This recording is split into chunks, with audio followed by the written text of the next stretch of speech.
Halo, selamat malam. Kita berjumpa lagi di channel yang sama, Sumarsono HS Channel. Apa kabar kawan-kawanku semua? Hari ini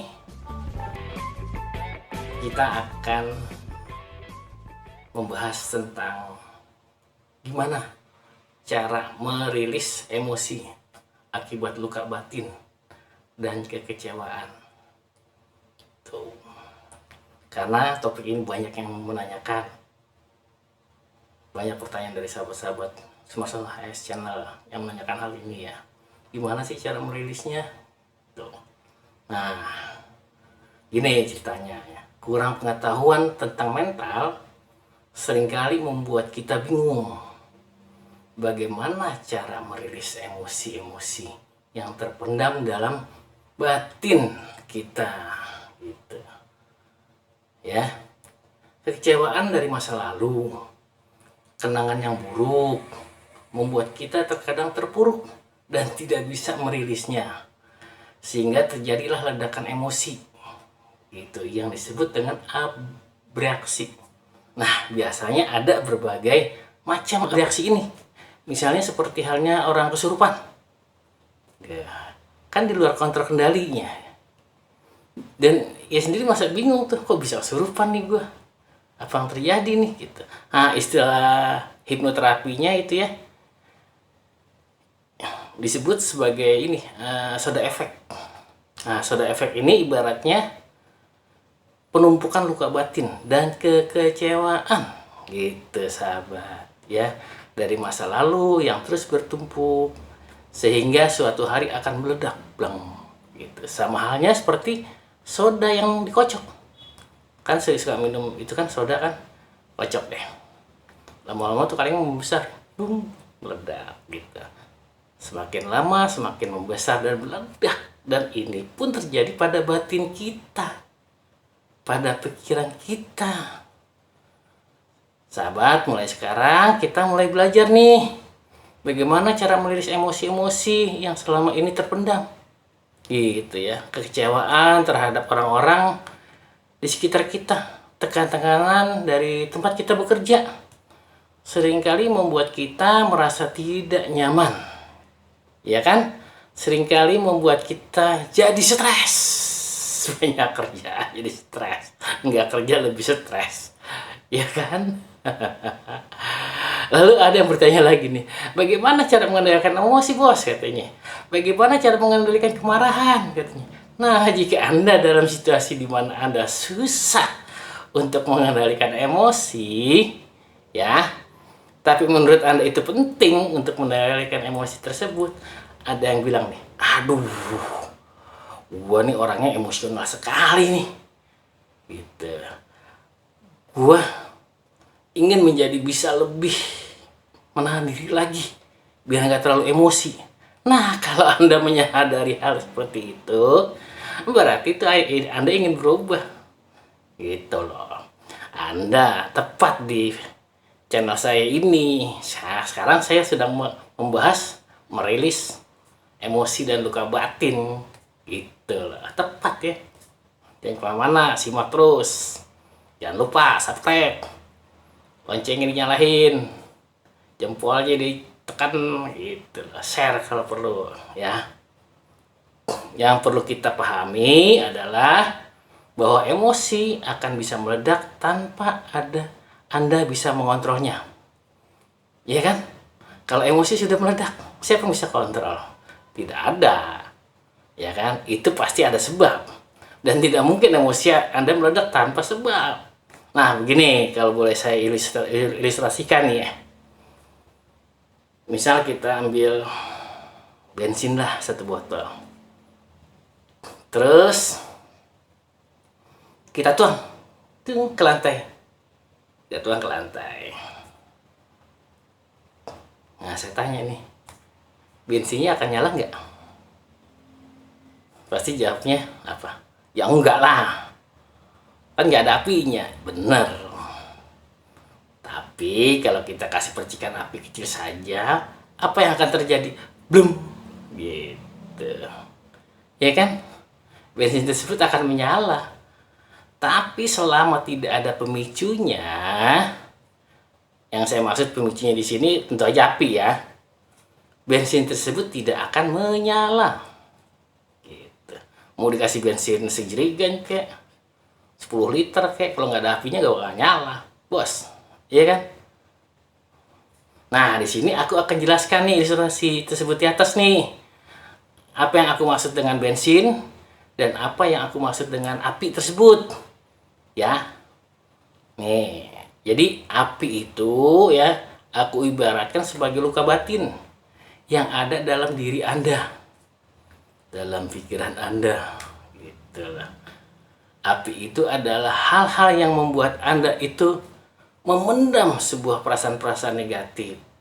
Gitu. Dan itu biasanya warisan dari masa kecil Anda, dari masa lalu Anda. Gitu ya. Nah, sementara bensin itu adalah perkataan orang lain atau tindakan orang lain kepada Anda. Nah, jika api di dalam diri Anda besar, bara apinya itu besar, maka Anda disiram bensin dengan 1 gelas saja sudah pasti akan belum meledak, emosinya naik gitu. Dan Anda tidak bisa mengendalikan itu karena api di dalam diri Anda itu tersimpan di memori jangka panjang Anda, di pikiran bawah sadar Anda 88%. Ya kan, di channel yang dulu, yang kemarin saya bilang kan, pikiran bawah sadar itu 88%. Anda akan susah mengendalikannya. Karena apa? Ya pikiran logis Anda, pikiran sadar Anda yang 12% itu akan susah mengendalikannya. Karena dari perbandingannya udah ketahuan jelas gitu loh. Paling-paling nih, pikiran logis Anda akan menyesal saat Anda telah melakukan itu. Pasti ujung-ujungnya Anda cuma bilang gini, aduh, kenapa ya? Saya nggak bisa kontrol diri saya. Oke deh. Ini yang terakhir kalinya nih. Lain kali gue harus bisa lebih menahan diri. Gitu, ya kan? Mungkin Anda bisa melakukan itu. Tapi itu akan dilakukan dengan susah payah. Ini yang menonton yang terakhir kalinya deh. Besok gue bisa nahan diri. Kan sering begitu kan? Bisa, tapi kan susah. Karena apa? Bara api, bos, masih nyala. Gitu, iya kan? Padamin dulu apinya. Ya sahabat. Nah, jadi cara yang paling bagus adalah dengan memadamkan apinya. Gitu. Nih, saya kasih ilustrasi lagi nih. Saya mau masak air. Saya ambil ini panci. Saya isiin air. Saya tutup deh pakai tutupnya. Saya taruh di atas kompor. Tutup. Saya nyalain itu kompornya. Tak. Nyala. Ya kan? Kalau saya biarkan, lama-lama air ini akan mendidih. Pasti. Ya kan? Nah, kalau air yang mendidih ini aku biarkan lagi, maka uap yang terbentuk pun akan semakin banyak. Tutup panci akan terangkat dan jatuh. Karena apa? Karena uap air yang mendidih tersebut semakin banyak. Gitu. Nah, kalau kita umpamakan uap ini adalah tekanan-tekanan emosi yang Anda pendam, yang Anda simpan selama bertahun-tahun, ya. Dan jika Anda tidak mengalirkan itu semua, maka dia akan meledak. Emosi akan memuncaknya, ngomel-ngomel dah.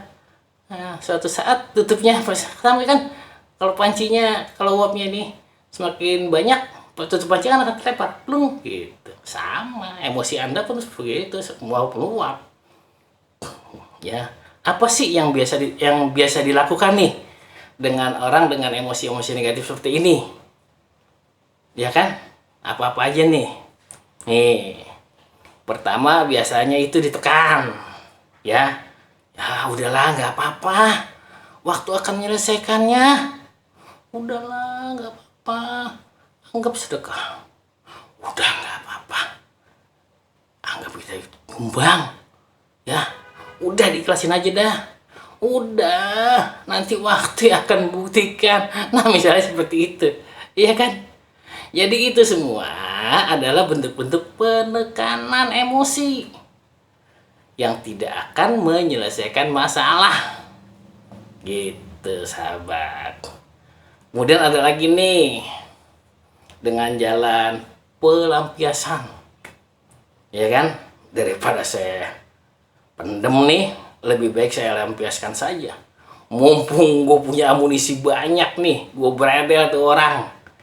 Ya kan, daripada gue yang luka batin, gue hajar aja dia, gue lemparin aja dia. Ya kan, kadang ada orang yang punya prinsip seperti itu, ya kan? Nah, dia lampiaskan. Apakah selesai? Ya tidak, bro. Malah melampiaskan tidak akan menyelesaikan emosi negatif yang terpendam tadi. Ya, tapi pelampiasan itu hanya memberikan sebuah pengaliran sesaat saja. Nah, tadi ibaratnya yang tadi air yang mendidih tuh, panci, tutup panci. Menggolak-golakan gitu kan. Ini keangkat-angkat gitu. Nah, tuh saya angkat tuh tutupnya. Klik. Keluar tuh uapnya. Bleng. Ya kan, saya tutup lagi. Nggak angkat-angkat tuh, karena uapnya udah habis tuh.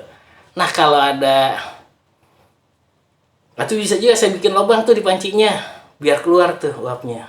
Nah, itu kan keluar sesaat, lega, ya kan? Tapi ketika terpicu lagi, dia akan mendidih lagi. Kenapa? Ya karena kompornya masih nyala. Luka batinnya masih ada, bara apinya masih ada. Gitu, bos. Ya kan? Jadi, ya, yang paling baik itu adalah dengan cara mematikan apinya. Begitu apinya dimatikan, maka uap di pancinya akan habis lambat laun. Maka air tadi akan mendingin, dingin, dan tidak ada gelembung lagi, dan tidak ada gejolak lagi, dan akhirnya pun selesai. Gitu, adem ayem. Nah, inilah yang seharusnya dilakukan oleh orang tersebut, mematikan bara api yang ada di dalam dirinya. Ya kan? Nah, bara api ini bisa karena apa nih? Karena dilecehkan orang di masa kecil, bisa terjadi seperti itu. Karena dihina, boleh seperti itu juga. Karena tidak dipercaya, bisa. Karena dikritik terlalu berlebihan, gitu. Bisa. Karena dipermalukan, disalahkan gitu. Mungkin juga ditolak oleh keluarganya karena tidak diinginkan misalnya. Gitu. Ini semua menimbulkan luka batin, dan itu semua menimbulkan api. Itu, bos. Ya. Nah, orang-orang yang sangat emosional dalam kehidupannya, biasanya orang-orang seperti ini tidak bisa mengontrol emosinya. Itu udah pasti, bos. Coba deh tanya deh. Jawab nih dengan jujur nih, kalau misalnya Anda sedang nonton video ini. Ya. Apakah ada hal-hal yang membuat Anda terluka di masa kecil Anda? Gitu. Dan hal-hal itu yang membuat Anda jadi emosional. Ingat, bro, Anda tidak dilahirkan dengan kondisi seperti itu. Oke? Kita semua tahu bahwa tidak ada bayi yang dilahirkan dengan gampang marah, gampang tersinggung. Nggak ada, bos. Semua bayi mereka tuh dilahirkan dengan damai. Agak ada bayi dicolek pipinya, dihajar kita sama bayi. Nggak ada, bos. Senyum doang dia bisa cuma senyum doang, nangis doang, itu ya kan. Tuh bayi, bos. Defaultnya memang seperti itu, bukan dari default marah-marah. Default marah-marah itu karena tumpukan emosi kita, luka batin kita, gitu, bos. Nah, semua itu diperoleh dari masa-masa pengasuhan, sehingga menjadi timbunan emosi negatif yang makin lama membesar, dan itu membahayakan kesehatan Anda, bos. Hati-hati, bos. Jadi cara yang paling bagus adalah dengan cara mematikan api tersebut. Ya, pasti ada bertanya, ngemeng melulu loh, gimana caranya, bos? Caranya merilis tuh emosi gitu. nggak sabaran dia. Kalau Anda mau pakai cara konvensional bisa. Anda duduk tenang, nah, pejamkan mata, ya kan. Kemudian memikirkan deh, apa sih penyebab dari semua itu? Apa sih sebetulnya yang Anda dambakan? Apakah kamu mendambakan rasa aman? Apakah kamu mendambakan merasa dicintai, diakui, ingin dipuji, ingin dipercaya? Atau Anda itu mendambakan punya perasaan, punya kontrol, punya otoritas atas hidup Anda? Ya kan, coba Anda tanyakan pada diri Anda, apa sih yang Anda inginkan sebenarnya di balik semua tadi itu ya. Nah, kemudian tanyakan dari siapa nih Anda bisa mendapatkan semua itu. Apakah dari ayah? Apakah dari ibu? Apakah dari siapa? Kamu tanyakan gitu. Karena ya, biasanya emosi-emosi negatif tadi biasanya itu diinginkan dari seseorang dan tidak terpenuhi di masa kecil, dan itu dibawa terus sampai sekarang. Itu sahabat. Jadi coba nih Anda renungkan nih, dari siapa sih Anda mengharapkan pengakuan? Dari siapa sih Anda mengharapkan penghargaan?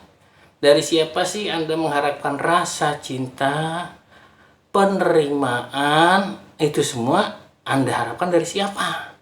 Itu ya. Nah, kemudian coba deh berusaha memaknainya. Setelah Anda menemukan misalnya nih, oh dari si A, dari si B, dari si C, oh begini, oh begitu di masa kecilnya. Nah, coba deh Anda maknai semua itu. Ya. Sebenarnya apa sih yang dilakukannya di masa dulu? Dulu Anda menganggapnya mungkin Anda ditolak, Anda tidak dicintai, Anda dikritik, Anda disalahkan, apapun karena mungkin Anda belum bisa menerima. Atau mungkin Anda belum bijaksana pada saat itu, karena waktu itu Anda masih kecil. Ya kan? Nah, sekarang nih, dengan kebijaksanaan Anda yang sudah dewasa sekarang, cobalah pahami lagi, maknai ulang bentuk sebuah permasalahan baru terhadap hal tersebut. Gitu loh. Nah, kalau Anda sudah berhasil melakukannya, maka lambat laun akan padam tuh. Dan langkah berikutnya adalah apa? Kalau apinya sudah padam apa? Memaafkan. Gitu loh. Orang-orang tersebut. Berikan maaf yang setulus-tulusnya dan sadari bahwa itulah yang terbaik yang mereka tahu pada saat itu gitu. Mereka tidak tahu yang mana yang lebih baik lagi pada saat itu loh. Bagaimana cara memperlakukan Anda di masa itu gitu loh, ya kan? Maka dimaafkan. Dengan pemahaman ini, semoga kebijaksanaan Anda jadi tumbuh dan Anda bisa menerima hal itu. Anda bisa menerima keberadaan Anda. Anda bisa mencintai diri Anda dengan sepenuhnya. Dan Anda bisa melihat segala sesuatu dari sudut pandang yang lebih jernih lagi. Ya kan? Nah, kalau ini sudah berhasil Anda lakukan, maka otomatis emosi-emosi tadi akan clear. Gitu. Ya. Dan bara api tadi yang saya contohkan di atas ya akan padam dan Anda akan jadi lebih memahami sesuatu dengan lebih enak, mudah mengontrol emosi Anda. Nah, ada juga nih yang cara lain untuk merilis emosi, yaitu hal yang termudahnya adalah melakukan olah nafas. Ya kan, tarik nafas, tahan, hembuskan. Ya kan? Visualisasikan bahwa semua rasa sakit hati, rasa apapun yang ada di badan kita diumpamakan sebagai asap berwarna hitam pekat yang mengalir melalui hembusan napas kita. Begitu. Juga bisa juga nih yang hobinya mancing deh, yang hobinya badminton deh gitu loh, ya kan. Yang hobinya naik gunung, lakukan hobi ya. Yang suka pelesiran boleh pelesiran, refreshing bos gitu, ya kan. Atau bisa juga nih lo dengerin audio terapi, bisa. Nah, untuk audio terapi coba lakukan secara teratur nih sebelum tidur malam hari sama setelah bangun tidur. Anda mendengarkan audio terapi tersebut selama 30 hari terus menerus, ya kan? Biar tersimpan itu di dalam apa, memori bawah sadar kita. Oke, sahabat Sumarsono HS, semoga video ini membantu ya sahabat-sahabat, dan mudah-mudahan kita semua diberikan kesehatan, kedamaian, sukacita, optimisme, dan rezeki yang melimpah. Amin. Silahkan sahabat-sahabatku sekalian komentar deh di bawah. Saya Sumarsono HS mengucapkan banyak terima kasih. Salam sehat selalu. Assalamualaikum warahmatullahi wabarakatuh. Bye bye.